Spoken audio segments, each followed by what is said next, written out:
tragedy of our cultural situation is that we have no shamanic tradition. Shamanism is primarily techniques, not ritual.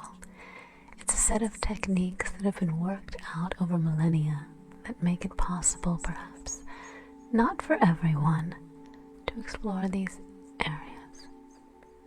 People of predilection are noticed and encouraged. In archaic societies where shamanism is thriving, the signs are fairly easy to recognize: oddness or uniqueness in an individual.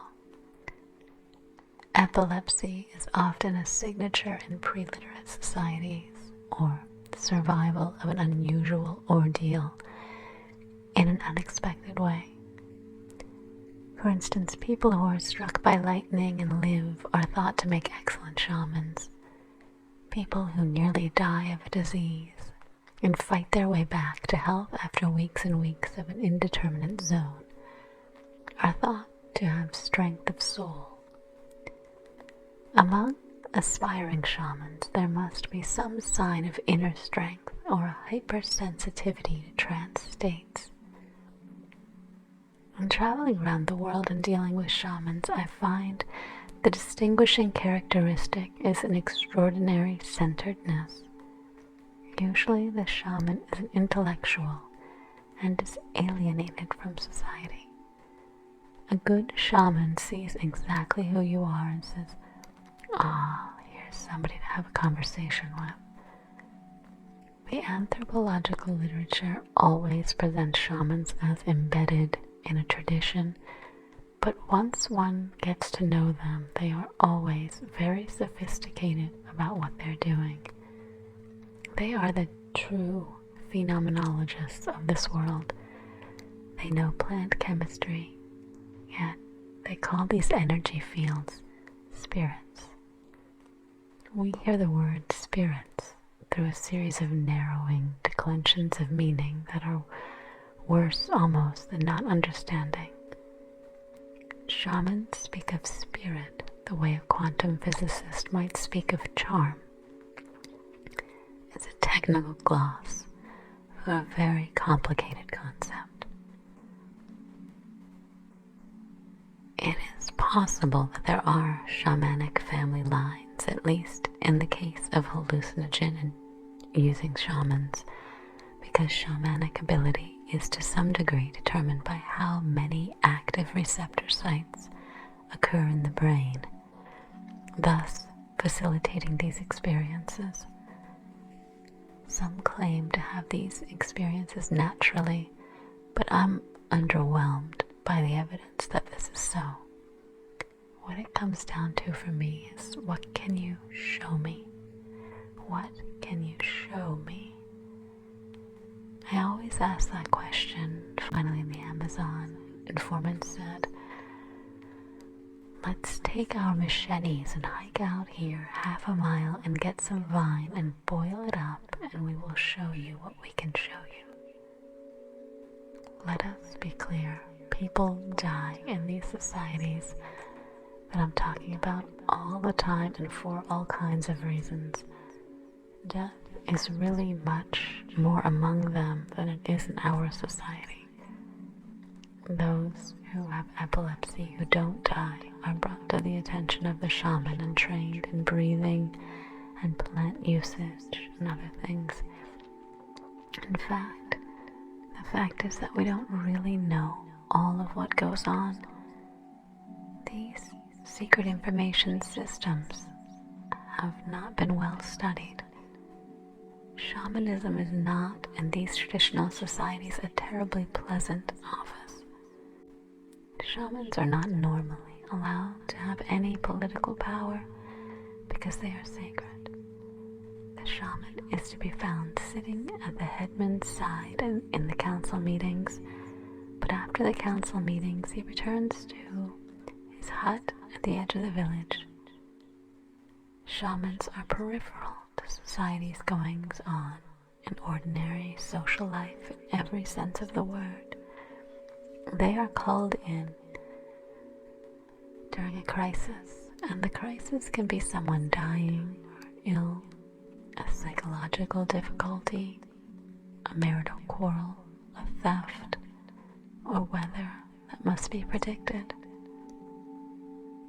We do not live in that kind of society, so when I explore these plants' effects and try to call your attention to them,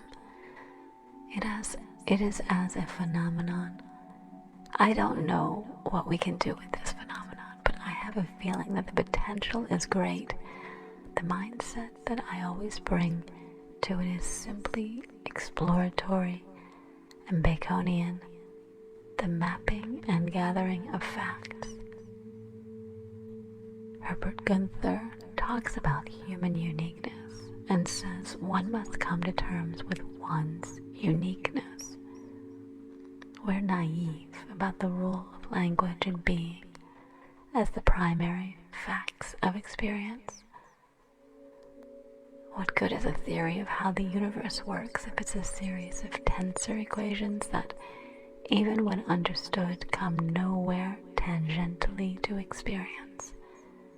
The only intellectual or noetic or spiritual path worth following is one that builds on personal experience.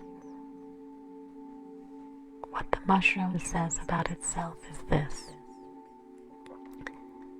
that it is an extraterrestrial organism, that spores can survive the conditions of interstellar space. They are deep, deep purple, the color that they would have to be to absorb the deep ultraviolet end of the spectrum. The casing of a spore is one of the hardest organic substances known. The electron density approaches that of metal.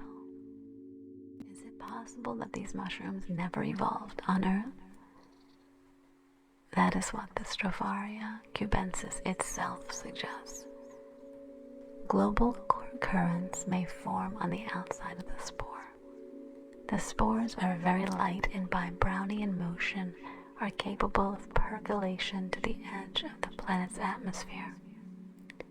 Then, through interaction with energetic particles, some small number could actually escape into space. Understand that this is an evolutionary strategy where only one in many billions of spores actually makes the transition between the stars, a biological strategy for radiating throughout the galaxy without a technology. Of course, this happens over very long periods of time. But if you think that the galaxy is roughly 100,000 light years from edge to edge, if something were moving only 1/100th the speed of light, no, it's not a tremendous speed that presents problems to any advanced technology. It could cross the galaxy in 100 million years. There's life on this planet, 1.8 billion years old. That's 18 times longer than 100 million years. So looking at the galaxy on those time scales, one sees that the percolation of spores between the stars is a perfectly viable strategy for biology. It might take millions of years, but it's the same principle by which plants migrate into a desert or across an ocean. There are no fungi in the fossil record older than 40 million years. The orthodox explanation is that fungi are soft-bodied and do not fossilize well. But on the other hand, we have fossilized soft-bodied worms and other benthic marine invertebrates from South African gunflint shirt that is dated to over 1 billion years. I don't necessarily believe what the mushroom tells me. Rather, we have a dialogue. It's a very strange person and has many bizarre opinions. I entertain it in the way I would any eccentric friend. I say, well, so that's what you think. When the mushroom began saying it was an extraterrestrial, I felt I was placed in the dilemma of a child who wants to destroy a radio to see if there are little people inside. I couldn't figure out whether the mushroom is the alien or the mushroom is some kind of technological artifact allowing me to hear the alien when the alien is actually light years away, using some kind of Bell non-locality principle to communicate. The mushroom states its position very clearly. It says, I require the nervous system of a mammal. Do you have one handy?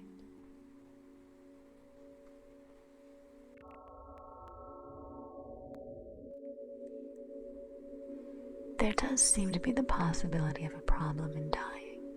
In other words, what I'm telling you is not that you are condemned to eternal life. I'm saying it's a possibility that you can muff it through ignorance.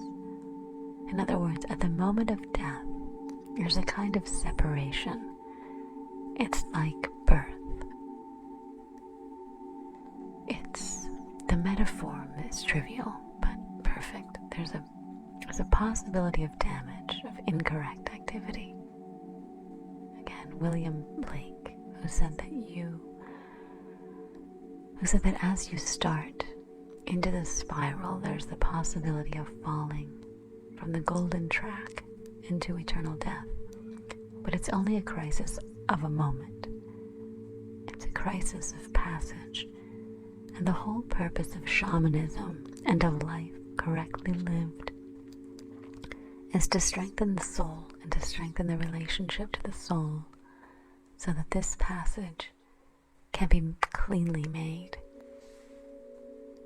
Okay, this is not anything earth-shaking, or it's well known. It's a traditional position actually, but now I want to assimilate one more abyss into this model, one less familiar to us rationalists, but well familiar to us just one level deeper in the psyche as Christians and Westerners.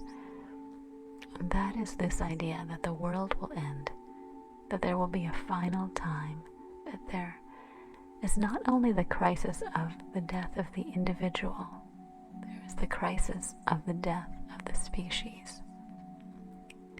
What this seems to be about is that from the time that there is an awareness of the existence of the soul, we'll say circa 5,000 BC until the resolution of the apocalyptic potential, there's something like 50,000 years, which in biological time is only a moment, but it is the entire span of history times 5. In that period, everything hangs in the balance because it's a mad rush from monkeydom to starshiphood. And in a leap across those 25,000 years, energies are released, religions are shot off like sparks, philosophies evolve and die, science arises, magic arises, all of these things which control power with greater and lesser degrees of ethical constancy appear. There's the possibility, as in the metaphor of dying, there's the possibility of mucking up, of aborting the species transformation into a hyperspatial entelechy. There can be no doubt that we are now in the final seconds of that crisis, a crisis which involves the end of history, the departure from the planet, the triumph over death, and the release of the individual from matter. We are in fact closing distance with the most profound event a planetary ecology can encounter, which is the freeing of life from the dark chrysalis of matter.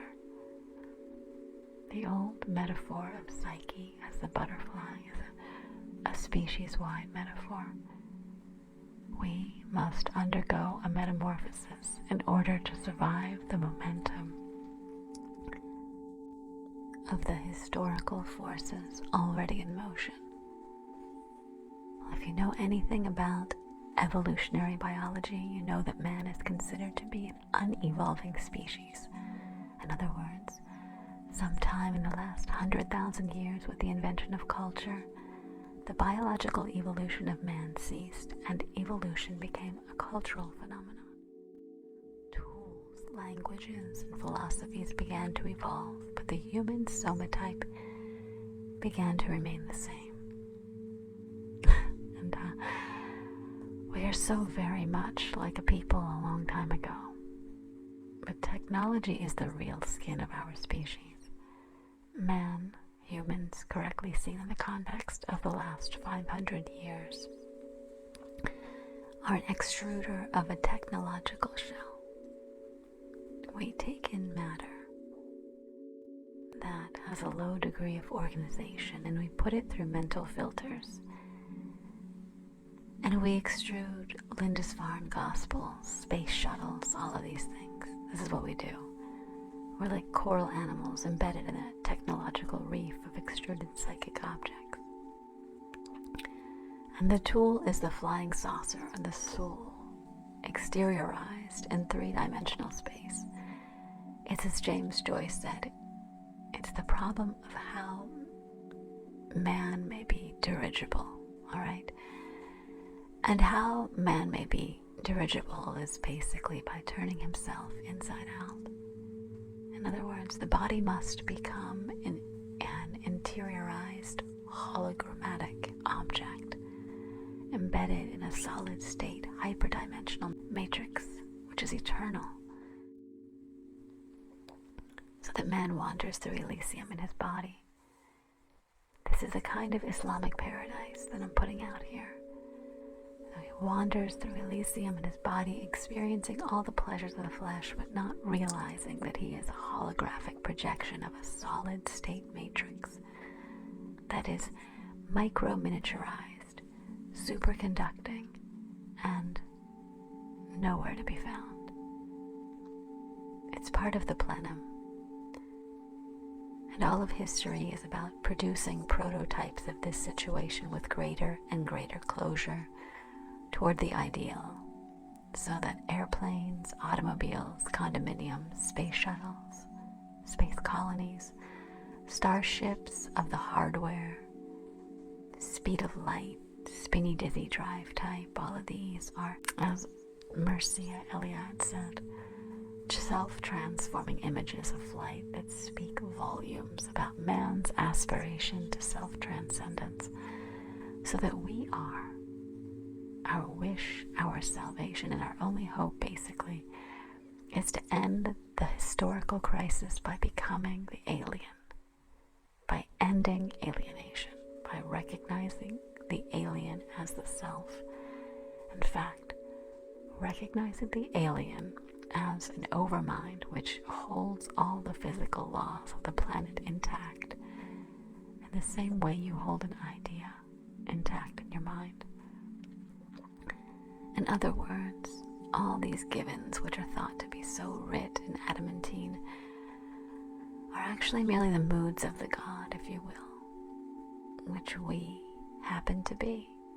And the whole thing about human history is recovering this piece of lost information so that man may be dirigible.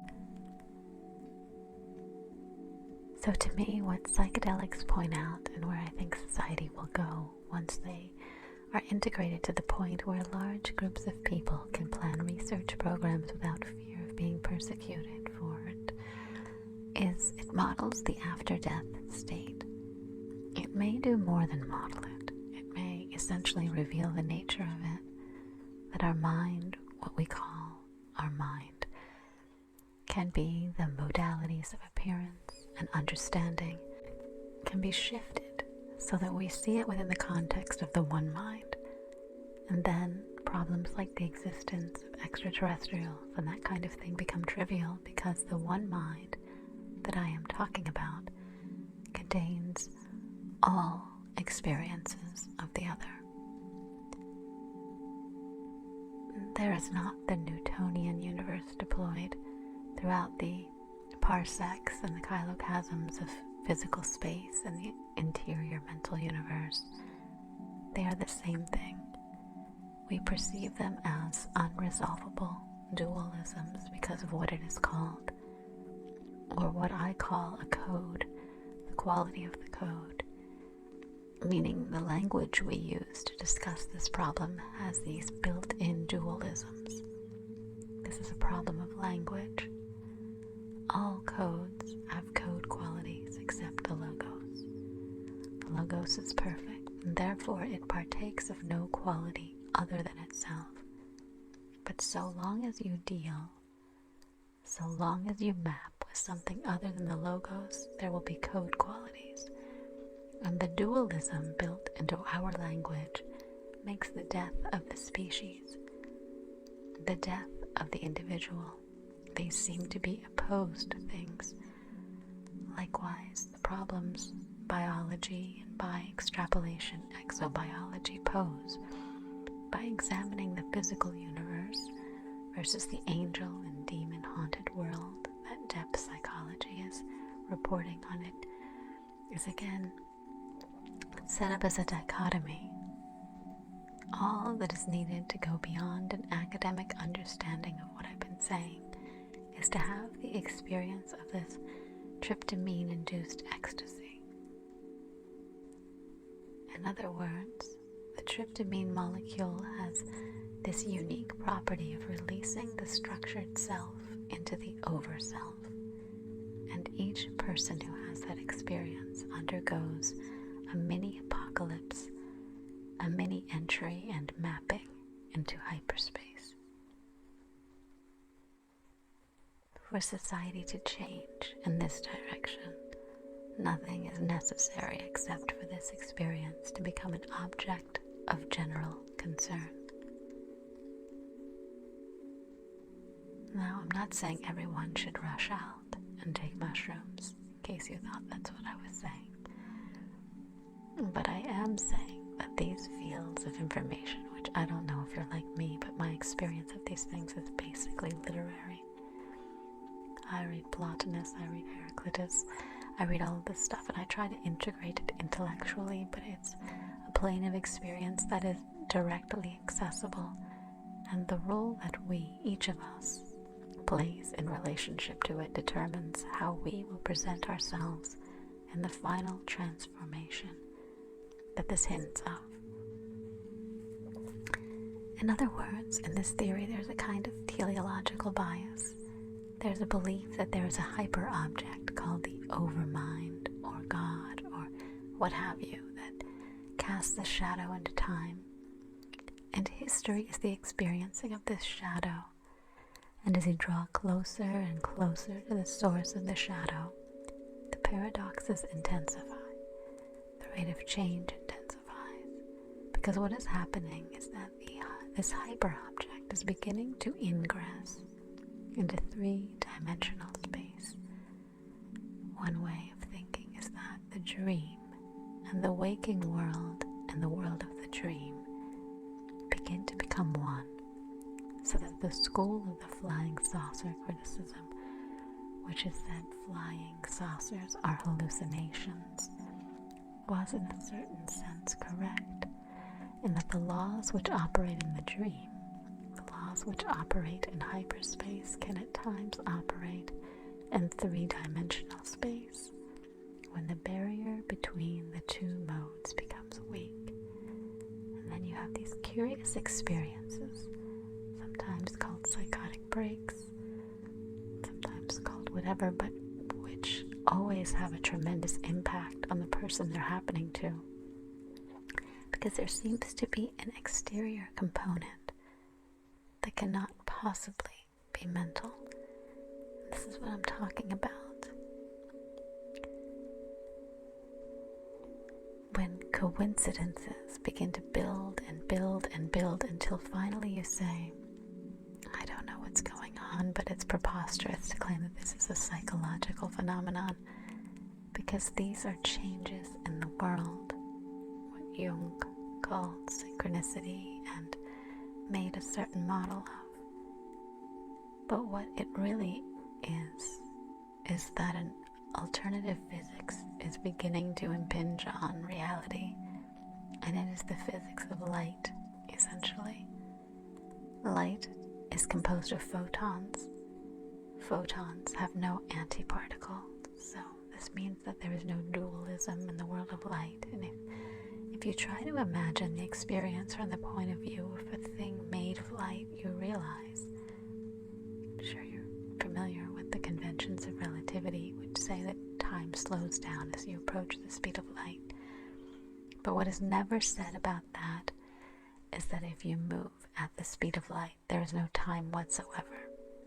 There's an experience of time zero. So if you imagine for a moment yourself to be made of light, or to be in possession of a vehicle which can move at the speed of light, there you can traverse from any point in the universe to any other with a subjective experience of time zero.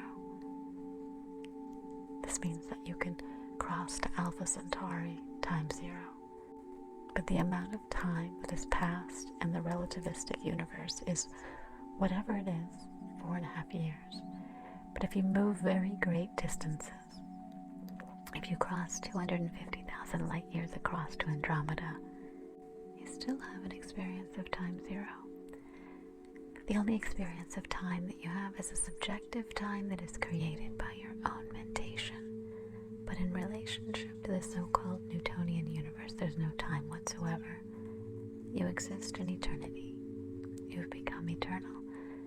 Now, of course, the universe is aging at a staggering rate all around you in this situation, but you perceive it as a fact of the universe, the way we perceive Newtonian physics as a fact of this universe. So you have essentially translated into this eternal mode that I mentioned, time as the moving image of eternity. You are then away from the moving image. You exist in this static mode. I believe that this is what technology pushes toward, and that there is no opposition between ecological balance, and the people who want to leave the planet, and the hyper-technologists and the hyper-naturalists. All of these are red herrings.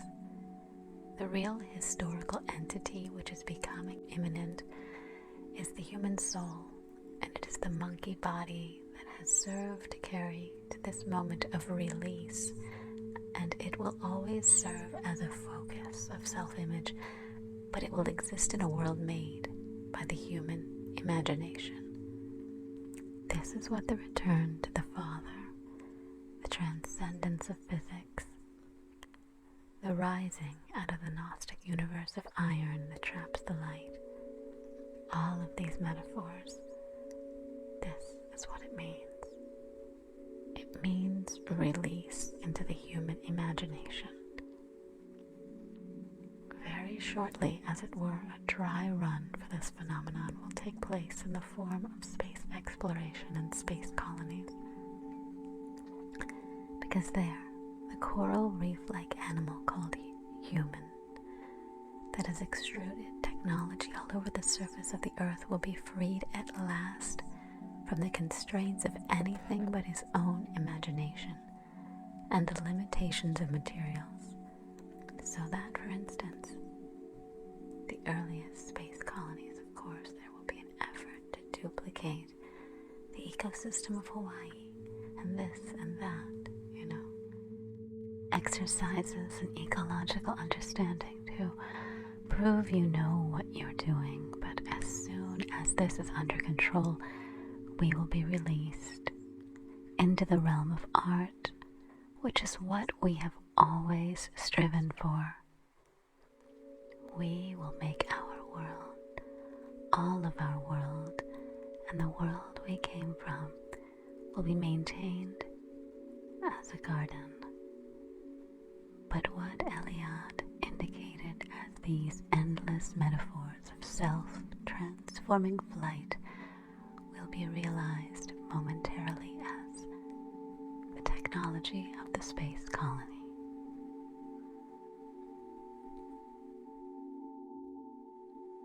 What is lining up right behind that, of course, is the fact that the transition from Earth to space is a staggeringly tight genetic filter, a much tighter filter than any previous frontier ever has been. Even the filter, the genetic, demographic filter represented by the New World. It's said that the vitality of America is because only the dreamers and the pioneers and the schemers made the trip across. This will be even more true of the transition to space, and the technological conquest of space will set the stage then for the interiorization of that metaphor and the conquest of inner space and the collapse of state vectors associated with this technology deployed in Newtonian space. And then, man, humans, will have become more than dirigible.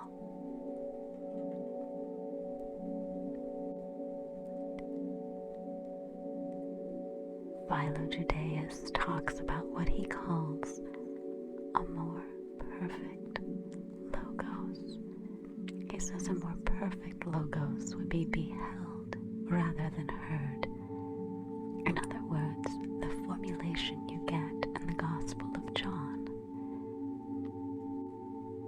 In principio erat verbum, e verbum caro factum e. In the beginning was the Word. Yes, it was the Word in the beginning, but this is a strange kind of word.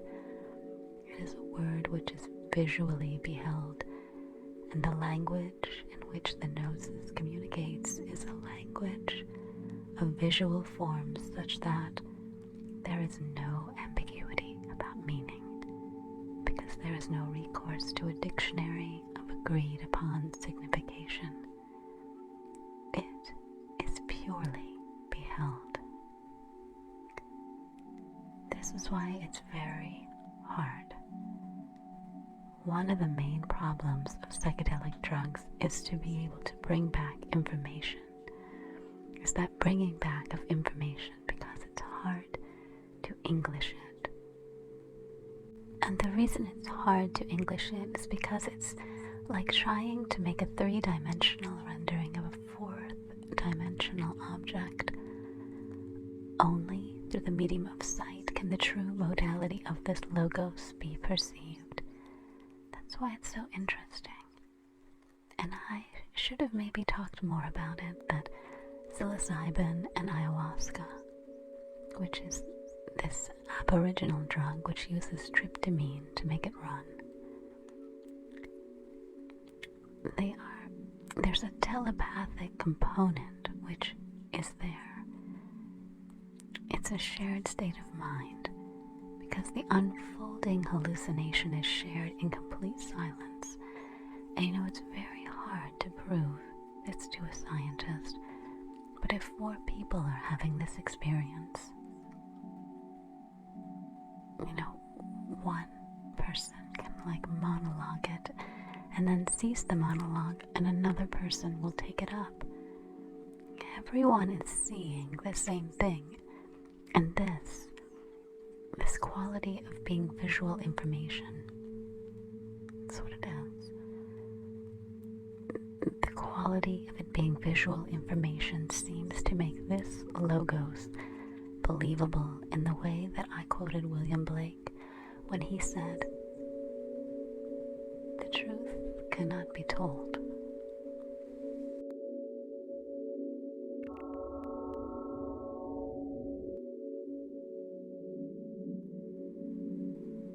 This is what magic is. Being able to speak in a voice which makes things happen. Being able to speak in a voice which causes facts to be beheld by groups of people in a way that has been purged from profane language. For us, relegated to poetry and that sort of thing.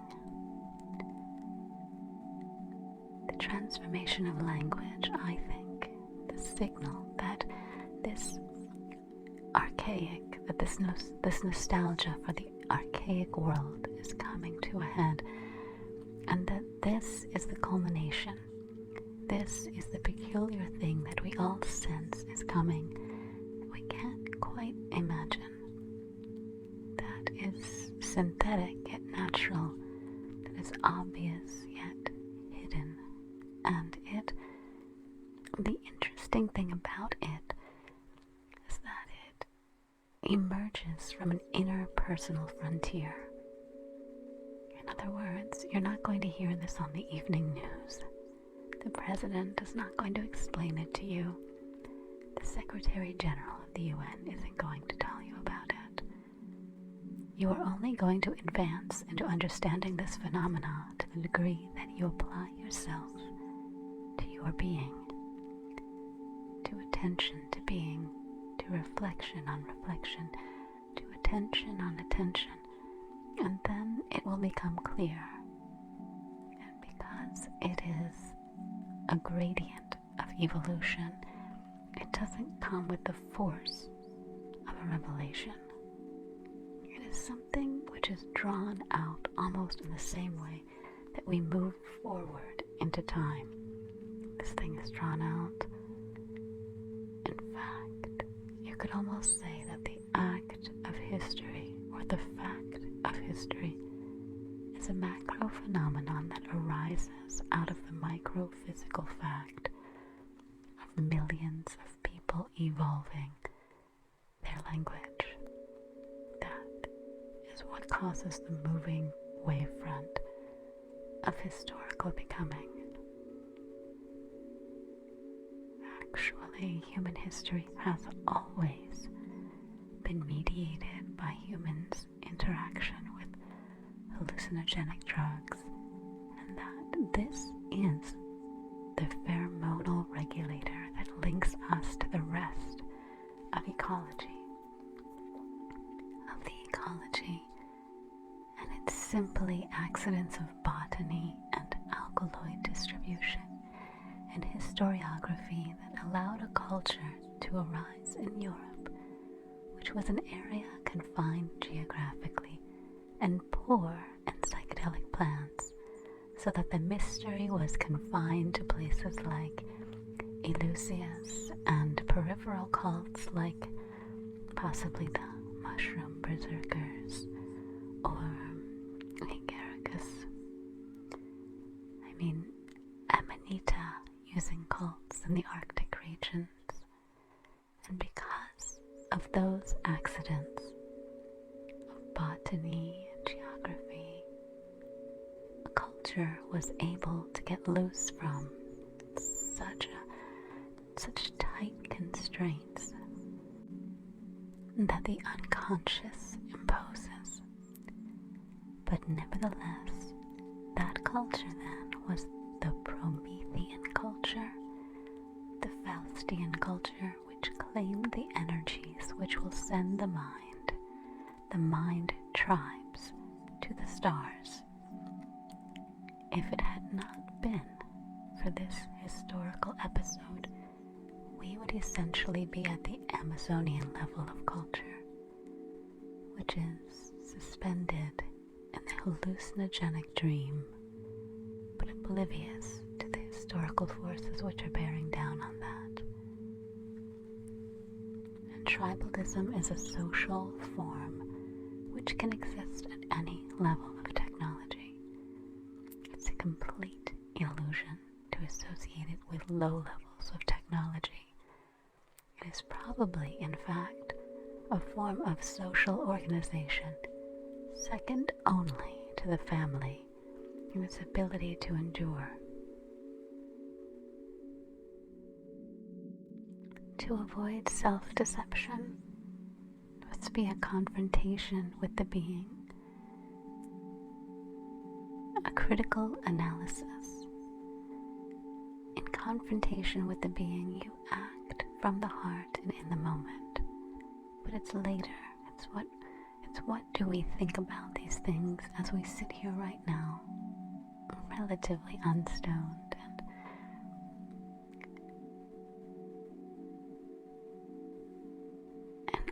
I don't think anyone was a shaman, or that I thought of myself as a shamanologist. This is because a shaman is educated by other shaman, inculcated, chosen out, educated, and brought along. In our society, we have to do it all by ourselves. And I've made a comparison to a man walking along the beach and coming upon a fully rigged sailboat. How likely, comparing the sailboat to the psychedelic drug, how likely is it that this man can learn to sail without killing himself? Or it's no great matter to learn to sail if you learn from a sailor. So this is the first barrier that's posed for us, or was posed, I think, in the 1960s, when there were a lot of casualties to psychedelics, because it was assumed that everyone should do it, and so millions of people did. And actually there are few societies where everyone does it, and those where that is the case, or where, for instance, all men do it, there are not probably the most advanced shamanisms on the planet. So it's a kind of profession, almost like clergy, and it's to be deputized by the society as an ecstatic, for the purpose of introducing back into society the material that comes from the mystical voyage, for purposes of cultural renewal. The chief thing which grounds the shaman, at least in my practical experience with them, is the curing. And Mircea Eliade insists on this, that the primary function of the shaman is to cure, and that all these other things go toward that.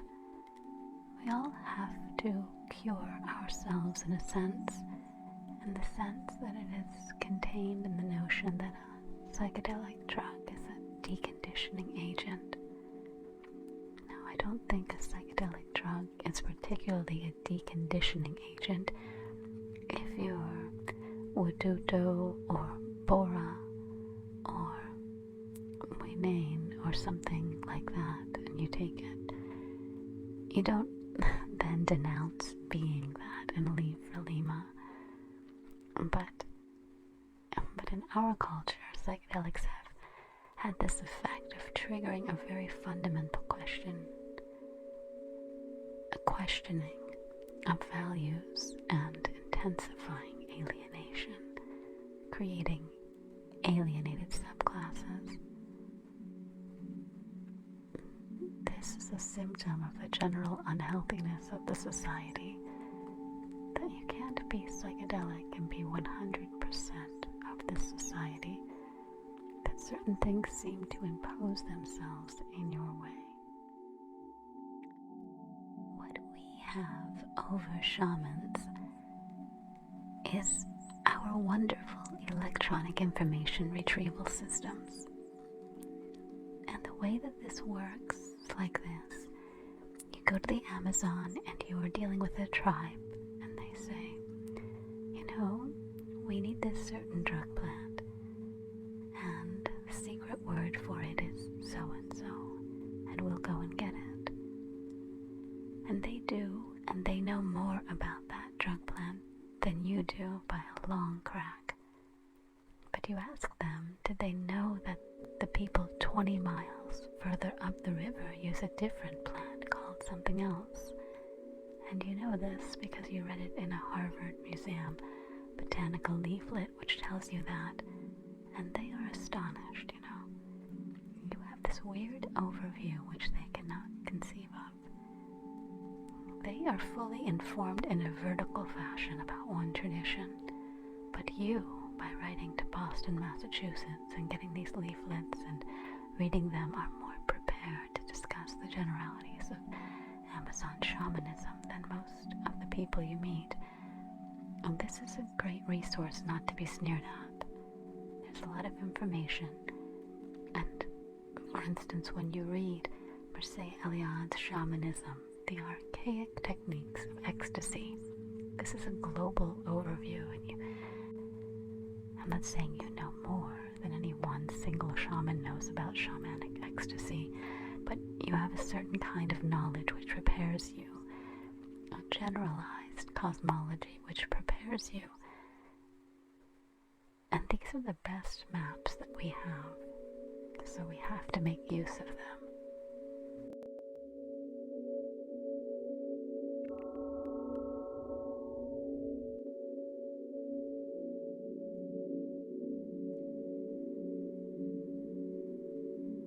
There are always lots of questions about what is your eschatology, what kind of an end of the world do you foresee? But what I really am interested in is not the end of the world, but everything which precedes it. And that's what this wave is looking at. And by comparing the wave with the computer to various historical periods, defining the quality that the wave is describing as novelty, which is this form of connectedness, we have been able to get a very good fit between certain historical periods and the wave. And naturally, since the wave is a mathematical, fixed entity, once you have a good fit to a historical period, if it's a very good fit, the wave will fit, then all of history, so that you can just say you've been using Berkeley in Greece as your benchmark date with a certain idea about how the wave must look in that period. So then you find the configuration that fits. You say, okay, that perfectly fulfills my intuition about how the wave should look for Berkeley in Greece. However, I have an equally strong intuition about how it should look for the French Revolution. So now let's scroll forward and see how it looks against the French Revolution. And as the intuition of the fit builds, you define the number of applicable cases where the wave seems to be working. And we have done this and settled on a date which I discussed a little bit last time, which is November 12th, 2012. And someone brought up that the Mayan calendar also predicts the end of the world, whatever that means. It simply means that your calendar spins off its axis and you have to reset your clock. Maybe. It may mean something else.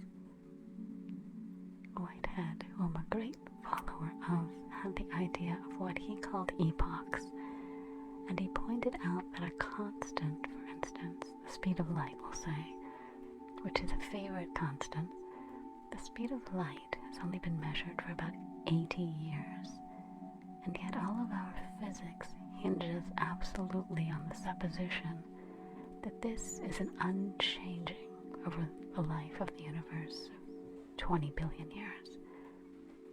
And so what sample of 20 billion years have we looked at? Well, we've sampled 80 years in one spot in the universe, and yet from that our physics is extrapolated. Whitehead had the idea of what he called epochs, which were like bubbles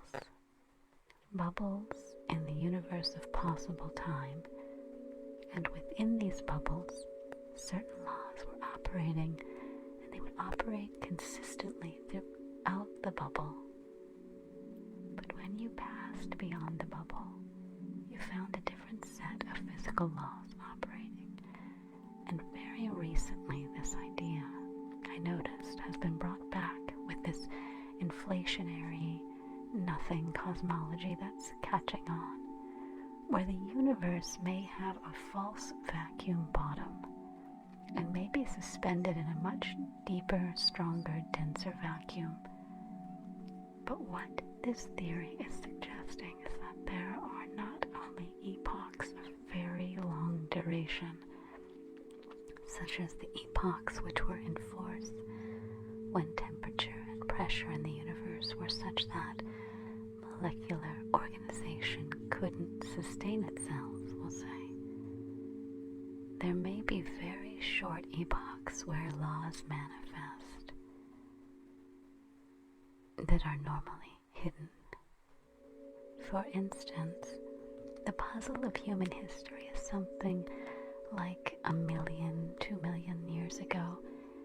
There were only monkeys on this planet at that time. And a very advanced bipedal chimpanzee, perhaps. Now, suddenly there are atom smashers and video games, Barry Manilow, all these things. And this has happened with startling rapidity. And it may well be because mind is manifesting. The constraints on mind as a force in nature have been lifted over the last 10 to 15,000 years, and mind is claiming these new levels of freedom. And what I see happening, and this is why these lectures always seem to gravitate toward the future, is we are living in a very pivotal time. The time that we inherit from science is a time to humble you, to dwarf you. It tells you that the sun will not fluctuate for another billion years, but species come and go, and that, in other words, on the temporal scale, that you don't matter, and that now doesn't matter. But when you look at the release of energy, the asymptotic speeding up of processes, we tend to be xenophobically oriented toward the human. So what we say is that human history is taking place. But if you were an extraterrestrial off in your flying saucer and looking down at Earth, you would not see species. This is a Linnaean European concept that aids in the cataloging of natural products. What you would see if you saw biology is a gene swarm on planet Earth using species as the reduction valve as it flows through time, but only generally. There are many other ways that genes are transferred through episomes and vegetative propagation, this kind of thing. But process and information, which is what has been happening from the very beginning, the atomic system codes and releases more information than the plasma. The molecules have a similar relationship to the atomic systems. So on right up to the cultural systems. And now we have reached the point where the culture is cohering and we are becoming too big for the planet. All the natural resources are running out. All the political institutions which normally controlled the monkey tribe are breaking down, so that every man can know everything, every human can know everything, which is what makes previous forms of social organization virtually impossible. All of these things are happening, and it is because there actually is closure in the shorter epochs. We can now, after almost 1,000 years, if not more, of moving man, humans off the stage, and saying, no, humans are not the image of God. Humans are not the beloved of the Creator. We are on a small planet around a small star off on the edge of the universe, and our fate, if we have one, rests in our own hands, if in anyone's. This may not be true in the sense that if we change our values and say that nature conserves complexity and strives for complexity, if that's true, then the human neocortex and human society are the most precious and advanced objects and organizational dynamics in the universe.